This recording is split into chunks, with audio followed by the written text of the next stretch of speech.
Hello. நமக்கு லைஃப்பில் ஒரு விஷயம் திரும்ப திரும்ப நடந்துகிட்டே இருக்குது. அதாவது ஏதோ ஒரு கஷ்டமான சுச்சுவேஷன், இல்லை நமக்கு ஏதோ ஒரு விஷயத்தில் ஏமாந்து போகிறோம், இல்லை ஏதோ ஒன்று நம்ம எத்தனை வாட்டி அதிலிருந்து வெளில வந்தாலும் திரும்ப திரும்ப அந்த மாதிரியான ஒரு சுச்சுவேஷன் நமக்கு வந்துகிட்டே இருக்குது. அப்படின்னு சொன்னால் ஒன்றே ஒன்று தான், கடவுளோ இல்லை இயற்கையோ நமக்கு ஒரு விஷயத்தை சொல்லி கொடுக்க பார்க்குறாங்க.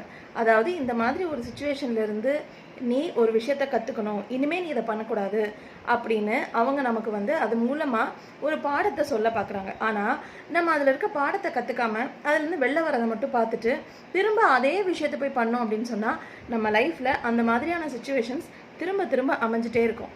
அதுக்கு காரணம் அதனால் ஏற்படக்கூடிய பிரச்சனையிலேருந்து நம்ம வெளில வந்துடுறோமே தவிர அது நமக்கு சொல்லி கொடுத்த பாடத்தை நம்ம மனசில் எடுத்துக்கிறது இல்லை.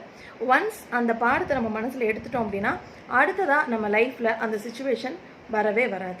அதனால் ஒரு கஷ்டம் வருது, ஒரு பிரச்சனை வருது அப்படின்னு சொன்னால் அது நமக்கு என்ன சொல்லி கொடுக்க பார்க்குது, நம்ம என்ன தப்பு பண்ணிகிட்ருக்கோம், ஏன் நமக்கு இது வந்திருக்குன்னு சொல்லி அது மூலமாக வரக்கூடிய லெசனை மட்டும் கான்சென்ட்ரேட் பண்ணி அந்த பிரச்சனையிலேருந்து வெளியில் வரும்போது அந்த பாடத்தையும் கற்றுக்கிட்டு வந்துட்டோம் அப்படின்னு சொன்னால் உண்மையிலேயே அதுக்கு அடுத்தது நம்ம லைஃப்பில் அந்த மாதிரி பிரச்சனைகள் வர வாய்ப்பே கிடையாது.